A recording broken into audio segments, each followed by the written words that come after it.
মদিনার কামলি বলা সালাম তোমায়, ও মদিনার কামলি বলা সালাম তোমায়।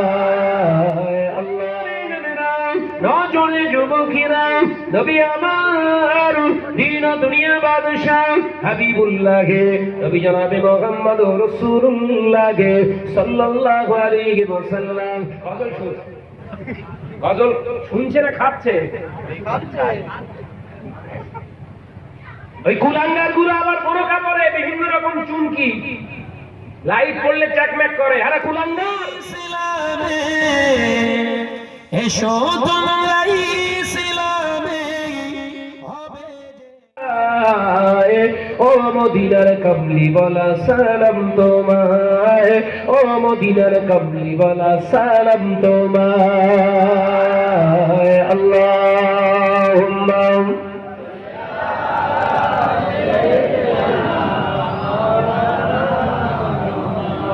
ওয়া আলা আলি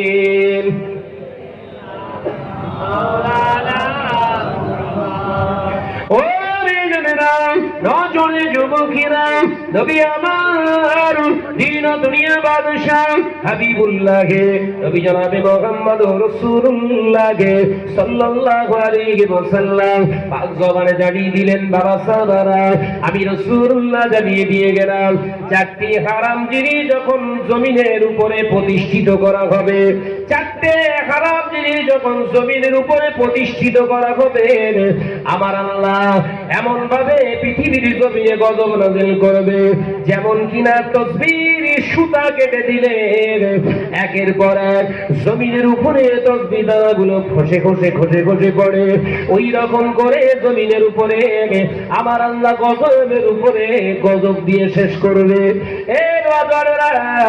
আল্লাহ নবী জানিয়ে দিলেন, এক নম্বরে হলো সুদ। সুদটা প্রতিষ্ঠিত হয়েছে না হয়নি? ঘরের ছেলে একটা মোবাইল কিনবে 1000 টাকা দিয়ে, 12,000 টাকার মোবাইল নিয়ে ঘরে আসছে। আহা কি মজা! হ্যাঁ, মোবাইলটার দাম 12,000 টাকা, ঘরের ছেলে গিয়ে 1000 টাকা দোকানদারকে দিয়ে মোবাইল নিয়ে চলে আসছে। কি করে বলে, ভাই জানেন 1000 টাকা যেটা দিলাম আর 12 মাস 999 টাকা কিস্তি দিতে হবে। কত টাকা সুদ দিয়েছে গো?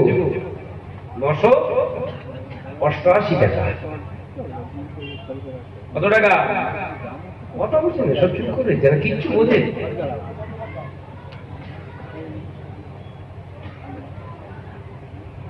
জনেরা সব এদিকে চলে এসো, তোমরা এই সাইডে চলে এসো, জনগুলো চলে এসো, এসো বাইরে ওদিকে বসতে পারে না, তোমরা এদিকে চলে এসো।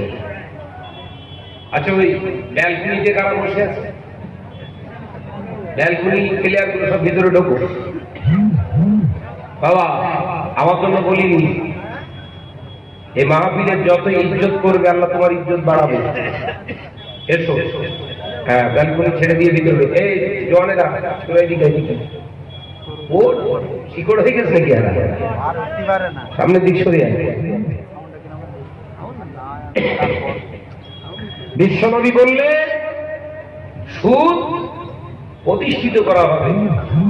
এই আমরা যারা ওয়াজ নসিহত করছি, গাড়ি ঘোড়ালে ঘুরতিস তো, গাড়ি ঘোড়ার উপর চেপে আসছি তো, অধিকাংশ হুজুরের গাড়ি চেক করুন, খাতাপত্র পেপার, গাড়িটা কি করে কিনল, ফাইন্যান্সে গাড়ি কিনে হুজুর ওয়াজ করতে যাচ্ছে। বাবা আল্লাহওয়ালা হয়ে যাও। শয়তান বলছে, হ্যাঁ এরকম শয়তানি তো আমি করি, তুই নিজে হারাম খোর, হারামের উপরে সাওয়ারি হয়ে দাওয়াত দিতে এসেছিস দিনে, ওই রকম কাজ তো আমি করিনি, আমার টপকে দিচ্ছিস।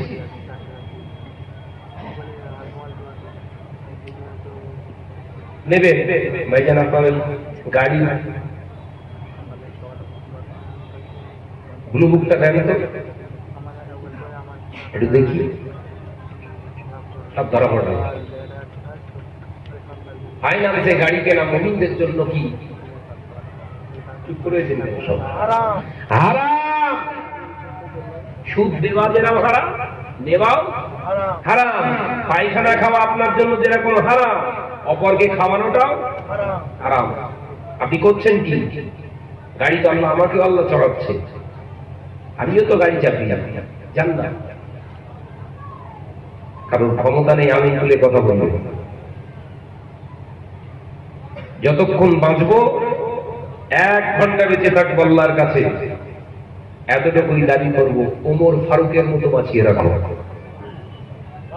100 বছরের ওই কায়েরদের জিন্দেগি আমি চাই না, 1 ঘন্টা চাই ওমরের মতো। ওমরের মতো 1 ঘন্টা বাঁচুন, ওই 1 ঘন্টা বাঁচাকে আল্লাহ অনন্তকালের বেহেশতের জিন্দেগি দান করে দেবে। জোরে বলুন, জোরে বলতে পারেন না? কেন, কি দরকার আছে? আমি আলেম, আমাকে ভাবতে হবে আমার কথা মানুষ যখন শোনার জন্য আমাকে আমন্ত্রণ জানায়, আমাকে তৈরি হয়ে প্রিপারেশন নিয়ে আমাকে প্রস্তুতি নিয়ে যেতে হবে। তাহলে আমি যদি আমল না করি, আপনাদের আমল করতে বলি, এটা হচ্ছে আমার জীবনে কাবিরা গুনাহ। আমার শত্রু কারা জানেন? জানেন আমার শত্রু অধিকাংশই স্টেজ ধারীরা বেশি। কেন বলেন দিন? ব্যবসার করে খোঁচামারি করে। আমি তো আমার চিন্তা করে কথা বলি না। এই হুলো পাড়ার সবাই আমাকে ভালো বলবে, এটা আমার জীবনের সব থেকে বড় খারাপ আমি ভাবি। কেন বলেন তো?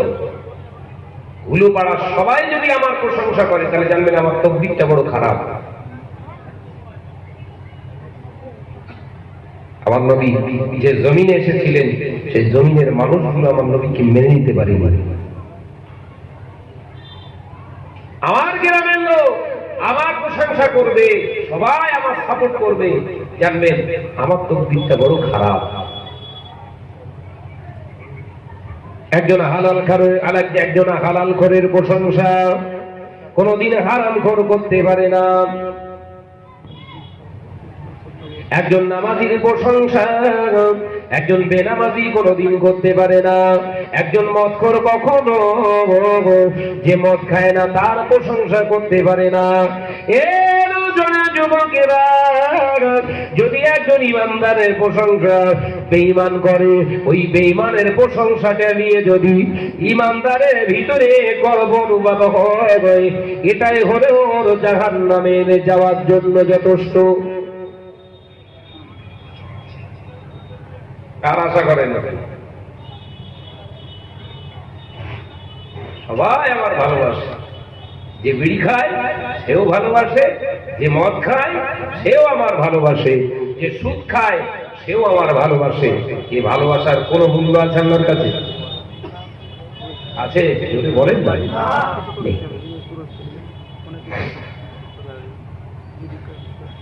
নবী আমার দিন ও দুনিয়া বাদশাহ হাবিবুল্লাহ নবী জনাবে মুহাম্মদুর রাসূলুল্লাহ সাল্লাল্লাহু আলাইহি ওয়াসাল্লাম হুজুর আমার ইচ্ছা করলেন মক্কার জমিনের মানুষগুলোর কাছে থাকতে পারতেন।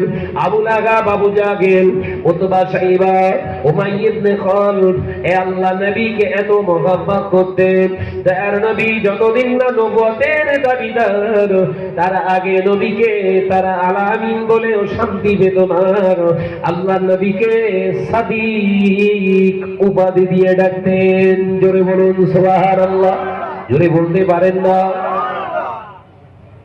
নবী যখন নবী দাবি করেন, দিনের দাওয়াত দেননি, 40 বছর পর্যন্ত নবীকে ডেকেছে কি বলে? আল আমিন সাদিক, উত্তম চরিত্রের অধিকারী একজন আমানতদার বিশ্বাসী। একবার জোরে বলবেন না? জোরে বলতে পারেন না? ঠিক 40 বছর কমপ্লিট, তার পরের দিনই সবে বুঝতে পারলাম।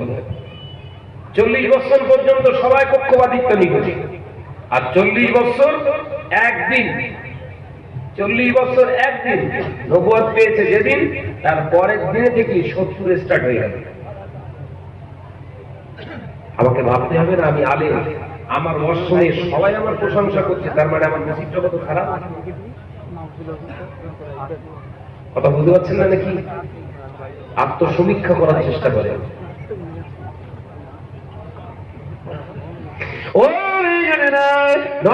যুবকেরা, ছেলেরা, বাচ্চারা, পর্দানিশীরা, মা বোনেরা, আল্লাহ নবীর দুনিয়া বাদশাহ হাবিবুল্লাহকে, নবী জনাবে মুহাম্মদুর রাসূলুল্লাহকে সাল্লাল্লাহু আলাইহি ওয়াসাল্লাম পাঁচ জবানে জানিয়ে দিয়ে গেল, ও আমার সাহাবীরা, ও আমার সাহাবারা, আমি রাসূলুল্লাহ জানিয়ে দিয়ে গেলাম, সুদ প্রতিষ্ঠিত করা হবে জমিনের উপরে, দ্বিতীয় গুনাহ প্রতিষ্ঠিত করা হবে। ওই দ্বিতীয় গুনাহটা হারাম জিনিসটার নাম হলো জিনা। অথচ আমার আল্লাহ কোরআন পাকের ভিতরে জানিয়ে দিল, ওয়ালা তাকরাবুস জিনা, খবরদার জিনার ধারে কাছে তোমরা যাবে না। ও আমার সাহাবীরা, আমি রাসূলুল্লাহ তোমাদের জানিয়ে দিয়ে গেলাম, পৃথিবীর জমিনে জিনা প্রতিষ্ঠিত করা হবে।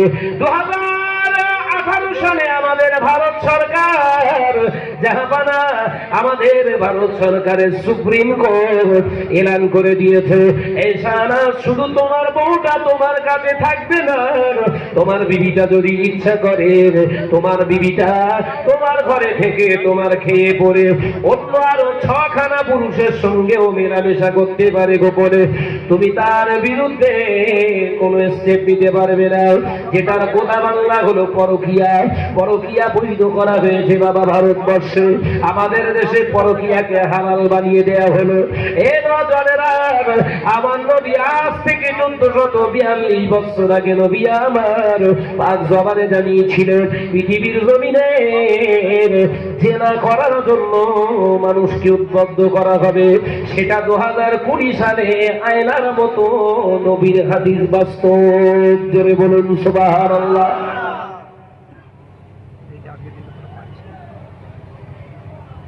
শোনেননি? আইন পাশ হয়েছে, জানেন না? পরকীয়া হালাল, আমাদের ভারতবর্ষের রুলস সুপ্রিম কোর্টে স্ট্যাম্প দিয়েছে। শাহানাজ শুধু নিজের বউকে নিয়ে থাকবে, শাহানাজের বউয়ের কোন অধিকার থাকবে না, স্বাধীনতা দেওয়া হলো। শাহানাজের খাবে যাবে, মানে কারেন্ট মিটার থাকবে শাহানাজের নামে, বিল অন্য জনা তুলতে পারে। বোঝা যাচ্ছে না? মানে শাহানাজের সামনে মিটার থাকবে শাহানাজের বউ, আরো 6 জন পড়াতে পারবে কারেন্ট। বিশ্বনবী বললেন, যখন জেনাকে করার জন্য উদ্বুদ্ধ করা হবে, সমাদৃত হবে, সমাজে প্রতিষ্ঠিত হবে, তখন আবার আল্লাহ ওই কলেরা, প্লেগ রোগের থেকে মহামারী আল্লাহ আরো ভয়াবহ পৃথিবীর জমিনে ছড়িয়ে দেবে। বাবা, করোনা ভাইরাস 200টা দেশকে গ্রাস করেছে, কলেরা এরকম প্রকোপ ছড়ায়নি। আপনার ওই প্লেগ রোগ এত পরিমাণে সমাজে ছড়ায়নি, করোনাটা ছড়িয়েছে। কেউ দোষ দিচ্ছে চায়নার, কেউ দোষ দিচ্ছে ফ্রান্সের, কথা ঠিক না? বুঝতে বলে যা গত পৃথিবীর জমিনে আসে সব আমাদের হাতের কামাই করা।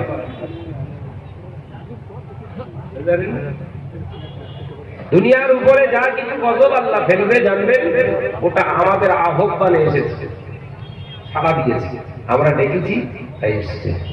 আল্লাহ নিজে থেকে কোনোদিন বান্দার উপরে গজব দেন না, এটাই হচ্ছে আমাদের আল্লাহ। একটা জোরে বলো, জোরে বলবেন না? বান্দাকে ক্ষতি করার জন্য বান্দাকে দুনিয়ায় আল্লাহ প্রেরণ করেনি, বান্দার উপকারের জন্য, বান্দার সঞ্চয়ের জন্য, বান্দা যাতে উপকৃত হয়ে আবার নিজের জায়গায় চলে যেতে পারে, আবার নিজের জায়গায় স্থান নিতে পারে, সেই সুযোগ দিয়েছে আল্লাহ আমাদের। যদি বলবেন না, দুনিয়া আমাদেরকে কেন দিয়েছে? সুযোগ দিয়েছে। তো নিজের ঘর, নিজের ঘর কোথায় আমাদের? যদি বল, নিজের ঘরটা কোথায়? আল্লাহর জান্নাত। একবার জোরে বলবেন না? জোরে বলতে পারেন না সুবহানাল্লাহ? আমাদের আদি বাসস্থান কোথায় বাবা? বেহেশত, কবরস্থান না রে বাবা। আমাদের আদি বাসস্থান কোথায়? বেহেশত। আমরা এখানে এসেছি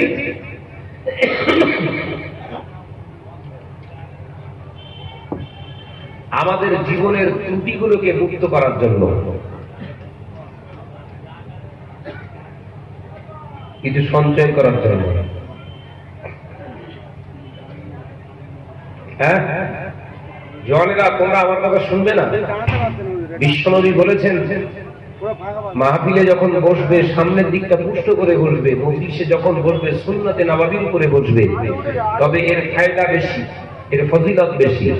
আল্লাহ রাসূলের সাহাবারা যখন রাসূলুল্লাহর সামনে বসতেন, সামনের দিকটা এমন করে টাইট করে বসতেন, সেখানে একটা সুচ ফেলে দিলেও নিচেই পড়তে পারত না। একবার জোরে বলুন না সুবহানাল্লাহ। এই সামনে কার জন্য খালি রেখে দেয়? শয়তানের জন্য। আগে আসে, একটু আগে আসে। দরুদ শরীফ পড়ি, আল্লাহুম্মা সাল্লি আলা। এগিয়ে আসে, এই কোনটা চলে এসো।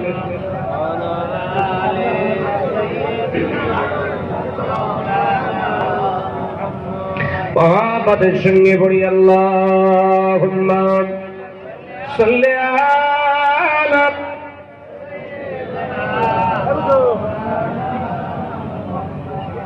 وعلى آل سيدنا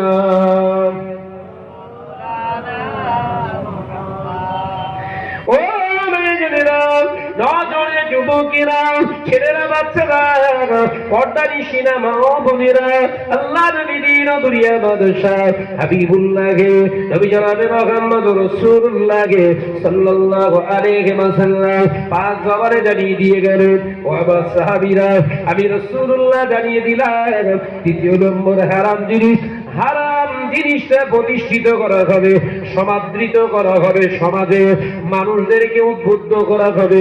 ওই হারাম জিনিসটার নাম হলো মদ।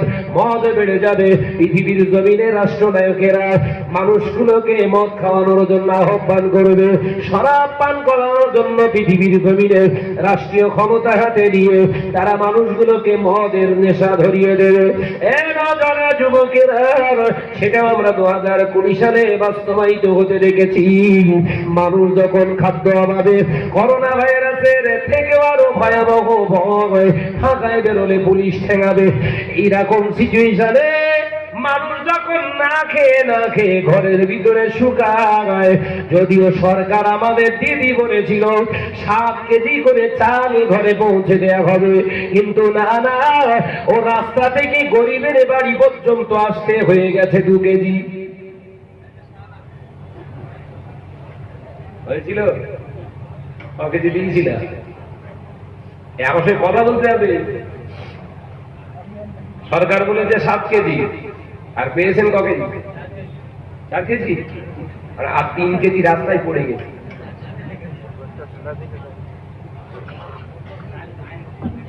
বোঝা যায় না কথা। আলু বলেছিল 3 কেজি, পেয়েছেন কত? তার মানে সে ঘটপুরের রেসারি পড়ে গেছে, গাড়ি উল্টে গেছে, গাড়ি উল্টে গেছে। বাবা, মানুষ যখন সবজি বাজারে যেতে গেলে লাঠি খায়, সবজি কিনতে পারে না, লকডাউন, চালের দোকানে লকডাউন, খাবারের দোকানে লকডাউন, মানুষ অসহায়ের মতো বাড়িতে টাকা রয়েছে কিনে খেতে পারে না, পড়ে আছে। সরকার আমাদের এলান করে দিলেন সব দোকান বাজার বন্ধ, কড়া লকডাউন, কিন্তু 2টো দোকান খোলা থাকবে, একটা ওষুধের দোকান, একটা মদের দোকান। ভুল বলতিস বোধ হয় নাকি?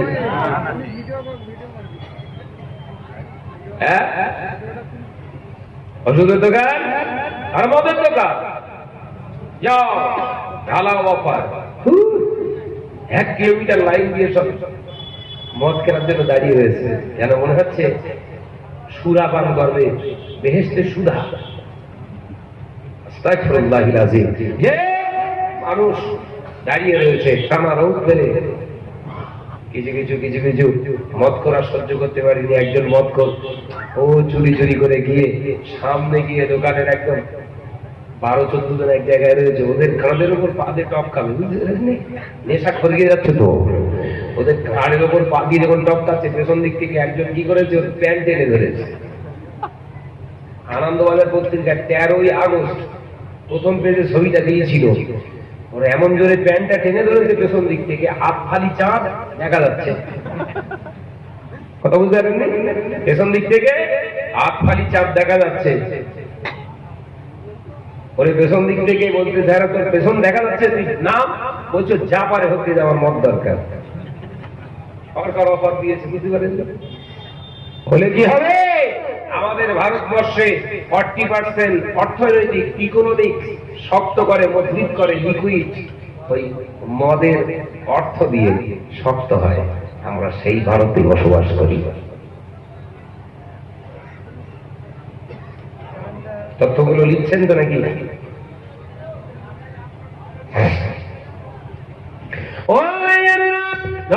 যুবকেরা, ছেলেরা, বাচ্চারা, নবী আমার দিন ও দুনিয়ার বাদশাহ হাবিবুল্লাহকে নবী জনাবে মুহাম্মদুর রাসূলুল্লাহ সাল্লাল্লাহু আলাইহি ওয়াসাল্লাম পাঁচ জবানে জানিয়ে দিলেন, ও আমার সাহাবারা, আমি রাসূলুল্লাহ তোমাদের জানিয়ে দিয়ে গেলাম, আমি নবী তোমাদের জানিয়ে দিয়ে গেলাম, চতুর্থ নম্বর হারাম জিনিস পৃথিবীর জমিনে সমাদৃত হবে, মানুষকে উৎসাহিত করা হবে হারাম কাজে।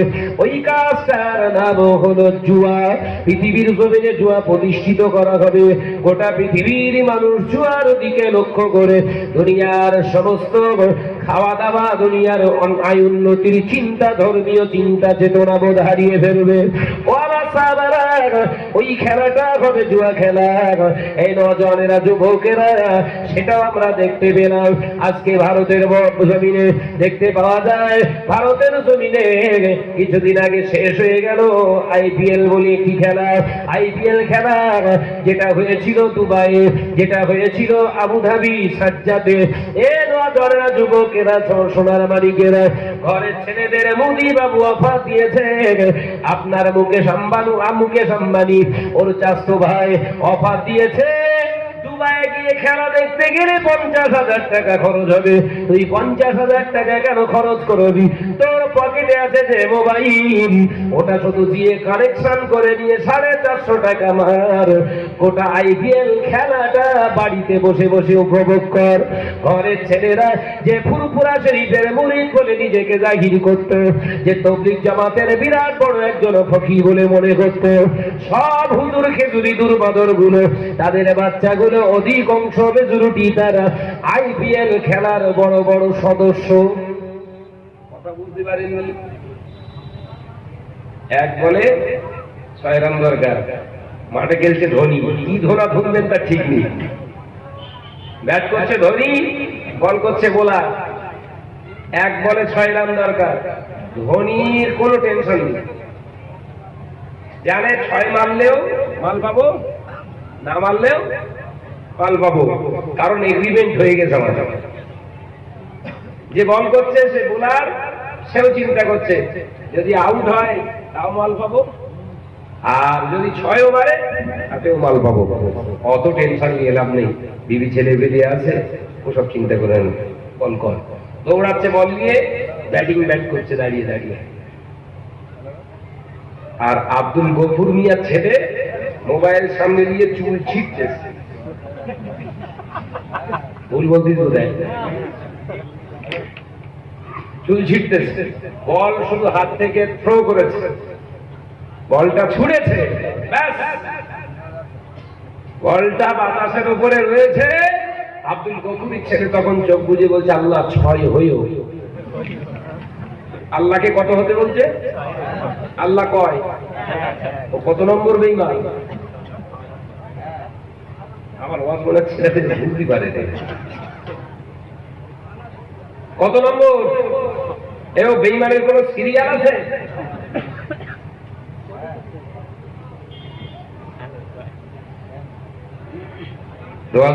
সালে অ্যানালাইসিস করে গোটা ভারতবর্ষের গবেষকরা নয়, গোটা ওয়ার্ল্ডের গবেষকরা জানিয়েছে পৃথিবীর জমিনে এখন 1 নম্বর জুয়ার নাম হলো ক্রিকেট। তুমি রমিজউদ্দিন গাজী, তুমি শামসুদ্দিন কাজী, তুমি হুনু, তোমার ছেলেটা ওই সদস্য শিপের নাম লিখিয়েছে 450 টাকা বেড়ে, এ খোঁজ কি তুমি রাখো? নামাজ তোমাকে জান্নাত দেখাবে? কথা বলছে না কেন? ও নজনে যুবকেরা, ছেলেরা, বাচ্চারা, পর্দানিশীরা, বোনেরা, আল্লাহ নবী জানিয়েছিলেন গজবটা নাযিল হবে আমার আল্লাহ পৃথিবীর জমিনে মুসিবত দেবে। তসবির সুতা কেটে দিলে যেমন একের পর এক পড়ে, আমার আল্লাহ গজবটা ঠিক পরস্পরই ফেলবে। এ নজরেরা, মানুষ যখন খেতে পায় না, রোজগার টোটাল বন্ধ হয়ে গেল, আমার আল্লাহ দেখলো গরিবের মাল মেরে মুড়ে খাওয়া শুরু করে দিয়েছে কিছু হারামখোর। এদেরকে সাইজ করার জন্য আমি আল্লাহ ডাকছি, এই আমফান তুই পশ্চিমবঙ্গে একবার দলে দে।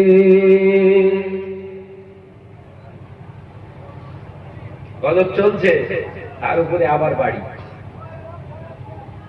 আমার আলোচনা বুঝতে অসুবিধা হয়?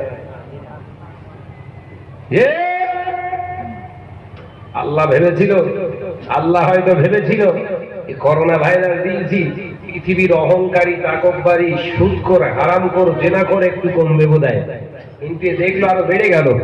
আবার একটা আমফান এমন ধরে দিয়েছে, হারামখোর কমেছে। আমফান দেওয়ার পরে দেখা যাচ্ছে দুতলাদার ঘর, ও পাচ্ছে ঘর ভাঙা টাকা, আর যার অ্যালবেস্টার উড়ে 100 হাত দূরে গিয়ে পড়ে রয়েছে ওর লিস্টে নামে। আমি কি ভুল বলছি নাকি? আরে আপনাদের নেট দোয়ায় পশ্চিমবঙ্গের 19টা জেলাতে আল্লাহ আমাকে এই বয়সে ঘোরাচ্ছে। আল্লাহ শুকর করে বলি, পশ্চিমবঙ্গ ছাড়া আরো বাইরের 6টা স্টেটে, রাজ্যে আল্লাহ আমাকে নিয়ে যায়।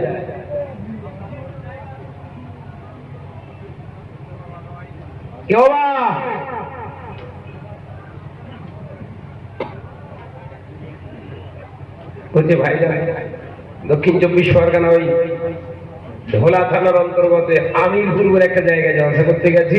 বলে ভাইজান ওই দুতলা ঘর যে দেখতে পাচ্ছ, ও টাকা পেয়েছে। আর বলছি কি ঘর পড়ে গেছে কি করে?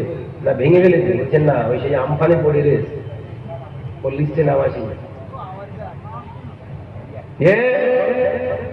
তাহলে কি এই আমফানের পরে ছোট ধরনের গজব এবার আসবে না একটু সাইজে বড় হবে? আল্লাহ দেবেন, আমরা চেয়েছি তাই আসবে। আমরা চাইছি, এতেও আমরা জব্দ হব না। যদি আরো কিছু থাকি তো দাও। কথায় ঢুকে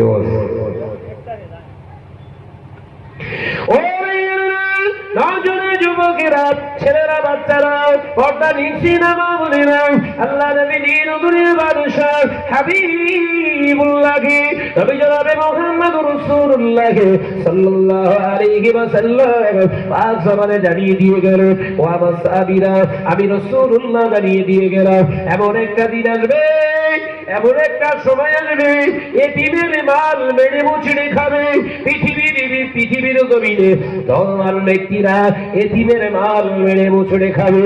ও আমার সাহাবারা, আমি রাসূলুল্লাহ জানিয়ে দিয়ে গেলাম, যখন এতিমের হক মেরে পৃথিবীর জমিনে ধর্মার ব্যক্তিরা খাওয়া শুরু করবে, আমার আল্লাহ পৃথিবীর জমিনে গজবের উপরে গজব ছাড়বে। এ নজরেরা, আজ থেকে 19 দিন আগে তুরস্কের উপরে আমার আল্লাহ আবার সুনামি ঝেড়ে দিয়েছে, ভূমিকম্প ঝেড়ে দিয়েছে।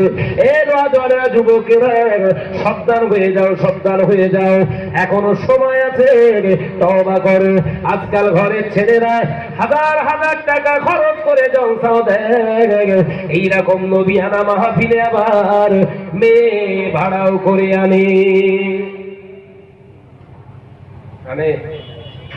দেখেননি জলসা মাহফিলে এখন আমার সব মেয়ে ভাড়া করে আনে। মানে সেই ড্যান্স হাঙ্গামা দিলে কেনা এটা লাগে, মাল তো সেই এক। কথাটা খারাপ লেগেছে না? বিরাট খারাপ লেগেছে। খারাপ কাজ করতে অসুবিধা হয় না, আর কথাটা বলতে খুব খারাপ লাগে। এই ভাড়া করে না জলসা মাহফিলে মেয়েদের দাঁড় করিয়ে গজল। এই গজল হচ্ছে না গজল হচ্ছে? কথা বলছেন না কেন? জোরে বলে। মেয়েদের স্টেজে মেম্বারে তোলা যাবে?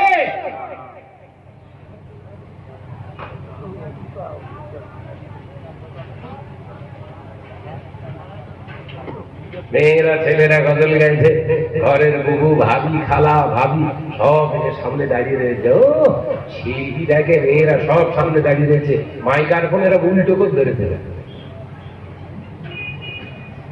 এ হারামজাদাও জাহান্নামী।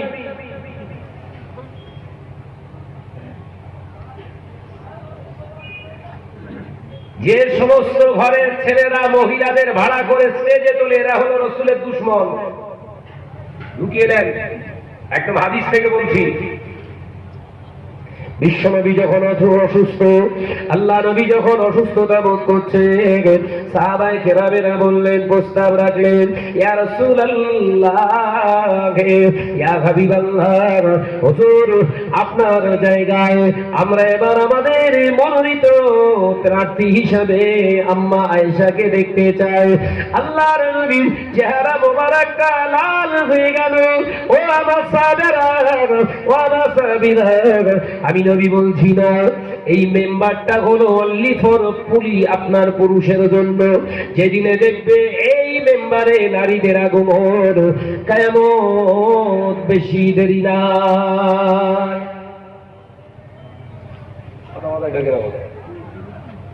এটা কাদের মেম্বার? এটা কথা বলছেন না কেন? ভয় হচ্ছে নাকি? আমি হাওড়া জেলা দেখি, ভয় তো আমার থাকার দরকার। এই মেম্বারটা হলো পুরুষের জন্য, অনলি ফর পুরুষ। এখানে নারীদের তোলা যাবে না। কোন মুফতি সাহেব আছে তারা ডেকে আনো।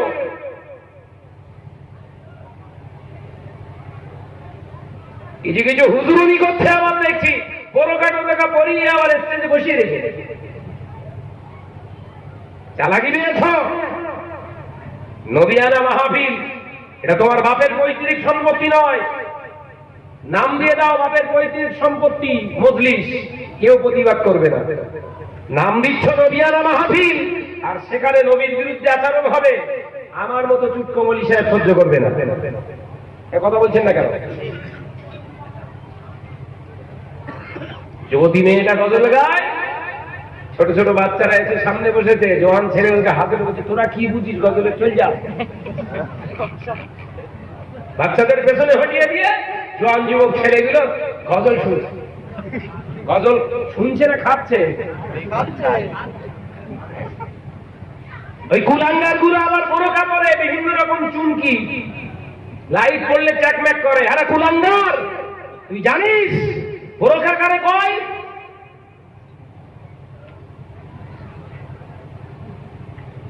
আমি বলি, সাহেব জামা পরিছে, এর ভিতরে আর একটা হাত ঢুকাবে, হাত ঢুকাবে। এখনো খালি আছে তো? আর এই কুলাঙ্গার গুলো স্টেজে ওঠে কত টাইট বোরকা পরে, বলেন তো? এক কথা ঠিক না, জোরে বলেন না। রাগ হচ্ছে? ওইখানে গাইতে এসছে, মাথায় লাথি মেরে ফেল, সব বেড়ে যাবে। একবার জোরে বলুন সুবহানাল্লাহ। ও যদি ভালো করে না বললে শোনে, ওর মাথায় লাথি মার, সব বাড়বে, মুজাহিদিনের সব পাবে। জোরে বলুন সুবহানাল্লাহ। মুসলিম সমাজ এইভাবে নষ্ট হচ্ছে। আর আমরা যারা আসি, এই আমাদের টার্গেট আগামী বছর যেন হুলুপাড়ায় আবার দাওয়াত হয়। এসব প্রতিবাদী কথা শুনেছেন কারোর কাছ থেকে? বলবে না, বলবে না। কারণ এই কারণে বলবে না, জানে বললে আর দাওয়াত হবে না। খোদার কসম করে বলছি, আমি যত প্রতিবাদ করি তত বেশি মানুষ আমাকে ভালোবাসে। একবার জোরে বলবেন না? যত বেশি জলসার দাওয়াত হয়, যত প্রটেস্ট করি, জোয়ান ছেলে তত পরিবর্তন হয়। একবার জোরে বলুন। কেন ভয় পাস তোরা? তোরা তো আলে নিজেদেরকে দাবি করিস, হ্যাঁ? তোদের ভিতরে আল্লাহর ভয় রেখে চল না, আল্লাহর উপরে তাওয়াক্কুল কর। স্টেজে পা দিবি, বিসমিল্লাহি তাওয়াক্কালতু আলাল্লাহ, এই আল্লাহর উপরে ভরসা করে চালাবে কি ছুরি? ছুরি চলবে শরিয়াতের মাপকাঠির উপরে, এর উপরে যদি বাপু আসে সেও কেটে বেরিয়ে যাবে। এ কথা ঠিক না বলছি? বলে কারে বাঁচাচ্ছিস? কে হয়তো